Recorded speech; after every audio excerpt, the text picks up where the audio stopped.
I'm Alisa Korobka, and this is SEO in 2023. Hi.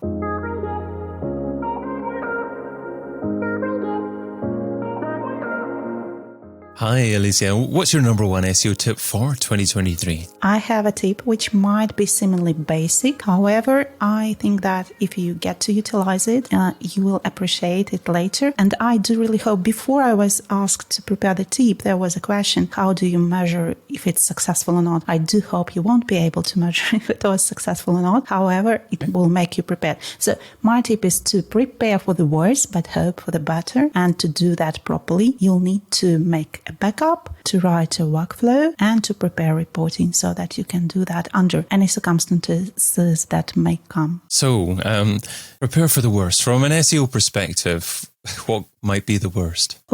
Lately, for example, we've seen lots of things happening, pandemics, we've seen natural disasters, some SEOs had their personal circumstances, we had lots of things happening. Now we are swift forward into recession, and we might expect that the next year might be very bad for businesses in many terms, and for some SEOs as well. We see people getting laid off, lots of them, and that may continue and the trend may become even worse. So some people under these circumstances, you always think that, well, at least I have my own brain and I can do what I know. But we've seen from the past that you might get choked with food, or you can bite your tongue, and your lifelong experience in chewing and taking food didn't protect you from this failure anyways. So the best way to get prepared for anything that might happen to you, preferably not, of course, but is to make backup. And that is physical backup and possibly cloud storage. And don't keep that backup with your natural files, which you are working each day with. Is the written workflow of your typical tasks, of what you do daily. Can I just dive into backups just for a quick second, just before we get back into workflow? So what specifically should you back up, and why do you recommend taking a physical backup as well as cloud backup? Because what I've experienced myself this year is that cloud backups, some companies may stop working with you. Some companies may get burned. Their servers may get burned and you don't have any access to that. Or their servers might be in the country which experiences some difficulties, no matter what kind of difficulties. So, and you just lose access to them. What I've also found out that people are storing their backups along with their files on the same server. So whatever happens to their files happens to their backup, and they cannot use it. Right. That is another thing that you should not do. Physical backup, you just, when anything happens to you, you just grab the disk or whatever it is, and you just go with that. And just to clarify, what do you mean by backup? I mean, what data specifically should you include in the backup? Those are all your documents, absolutely, each one of them. So the website are you talking about? Are you talking about your visit data? I'm talking about websites. I'm talking about those SQL tables. I'm talking about all your documents, passwords, and all the data entries, because most of us, they have lots of accounts out there, which they do remember. They are somewhere in their Chrome tab where they paste in the password, and they don't even sometimes remember the names of the tools they are using because they are all programmed into their Chrome or elsewhere. You should have these stored exactly independently, because you will forget about them, I may assure you. You also should have this backup data about all of your domains, all about your links, which you need to, after sometimes you will need to pay for them. And sometimes you don't get these notifications that it's going to expire or something like that, and you just lose access to your website, you lose domains, you lose backlinks, you lose lots of data. So that should be also the part of your backup. That if you... Is it an SEO's responsibility to think about all this as well, do you think? I think so, because you are like someone who drives traffic, and you are someone who drives money to businesses. Like at the end of the day, it's all about money you can provide to the businesses for them to grow and to maintain themselves. Yeah, I mean, at least be asking the questions, because obviously the the website's success, whether the website's there or not, whether the domain's working or not, obviously will radically impact whether or not the SEO has been successful as well. So it makes complete sense. And I also rudely interrupted you talking about documented workflow. So what were you going to share about that? Some people think that they are good to go only with the backups of their documents and their websites, and that's it, because they can use their brain, and they have this successful experience of bringing websites up, and they think they do remember everything. However, when anything bad happens to you or anything unforeseen, what no one talks about, but what happens to most people is that their brain is so concentrated on survival that no matter what you do, your cognitive functions, they suffer most of the times, more with women than with men, but both parties can sometimes suffer from that. And you thought that you've always known how to do this routine task and that you are very successful with that. However, when the harder times come and you are under stress, you just cannot operate properly. So you should also have these workflows written down for you. I know that it may sound very basic. You think, I'm doing that each day. I know everything.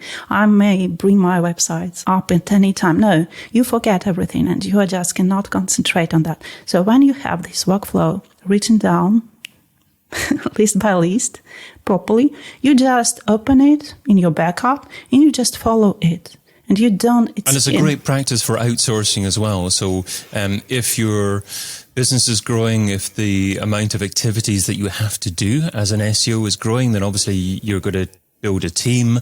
And then if you have those documented workflows already, then it's going to be much easier to actually get people working from you and replicate what you're doing. Yeah, SOPs, they help as well, but sometimes just something very ordinary task which you do daily, they will help you because you just forget how to do them under some circumstances. I know that may sound primitive or basic, but that's like the reality, what happens, what many people like find out in the wrong way. So if you have that written down and you just open it from your backup, you are able to proceed with your work, whatever happens. So there may be hurricane around you. You have your tasks written down and you just one by one, you do them.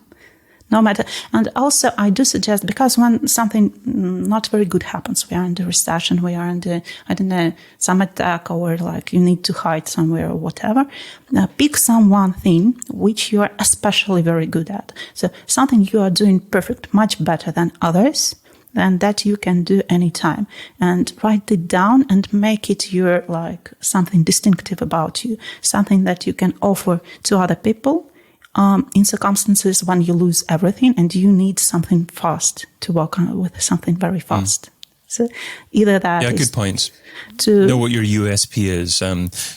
Are you saying don't just say you're an SEO, say that you specialize in a very particular area? Okay, so you've got to document everything. It's not necessarily just about the fact that you might be growing as an organization, you might outsource. It's the fact that you are a key person risk to that organization. So if you're under stress or if you're not able to fulfill your normal tasks, then it's a lot easier for you or for someone else to do what needs to be done. So that's documented workflow.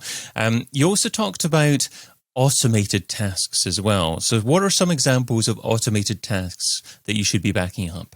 So some automated tasks, they require you just do some very basic things, such as tracking your performance over time, tracking how your website performs in terms of errors, technical errors, in terms of rankings, having those alerts all the time if anything happens to a website. For example, if you lose a big portion of your organic traffic for some cluster, it's also something that you can also automate is adding content and optimizing content and looking for entities and schema markup. Mostly those are technical tasks that you can do like that. And of course, monitoring alerts for your backlinks, for everywhere you are mentioned and things like that. So what are some key specific automated alerts that every SEO needs to have set up? So I've mentioned that some of them already, but one of the most important is that your domain is up and running, and if you have to pay for it, just you've got this and you also touched on not to miss organic success as well. So how would you go about receiving setting up an alert and receiving an alert if you had a dip in organic reach? Yeah, just make your developer do that for you if you cannot do that yourself, but you can automate it with Python, or you can automate it with console APIs. Ideally, what are you targeting? Are you targeting kind of overall reach? Are you targeting maybe just the key pages, like the home page for a specific keyword phrase, or certain pages on your site? What specifically are you tracking on your site?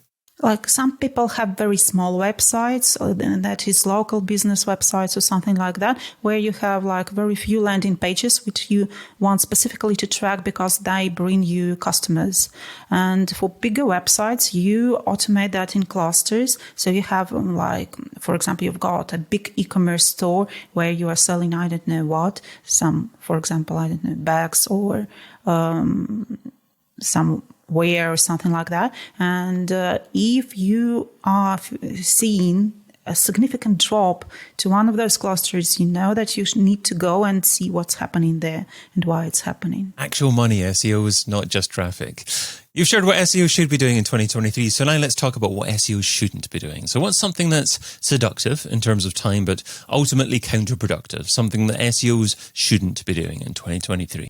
So I think that we've been talking about, when we were talking about SEO 2022, we were talking a lot about AI. And now it's really happening. And lots of people are over-engaged into this. And they try to put there lots of efforts and resources. And while it's very interesting to test and to play around with, I don't think that taking too much resources and too much of your time into AI tools, which are actually based on one or two of the same resources around the globe, will bring you any good. Because eventually, like what I've tested and what other people tested, you end up spending much more money on that compared to if you do that like with human at the moment, at least. So I think maybe in 2025 or maybe even in 2024, it will become less resourceful maybe, and it will be more beneficial. But in 2023, I think they'll be still testing a lot around with that. And the fact-checking thing for this type of content is very difficult, to say the least, and you'll end up spending more if you invest into that in 2023 compared to investing into real humans. Well, let's hope that we can revisit the value of AI-driven content in 2024 and 2025 and beyond. Alicia Korobka is the founder. I'd not invest too much into AI at the moment in terms of content. Well, Alicia Korobka is the founder and SEO lead at Fagella, and you can find her over at fagella.com. Alicia, thanks so much for being part of SEO in 2023. Thank you. Get your copy of SEO in 2023, the book, over at SEOin2023.com.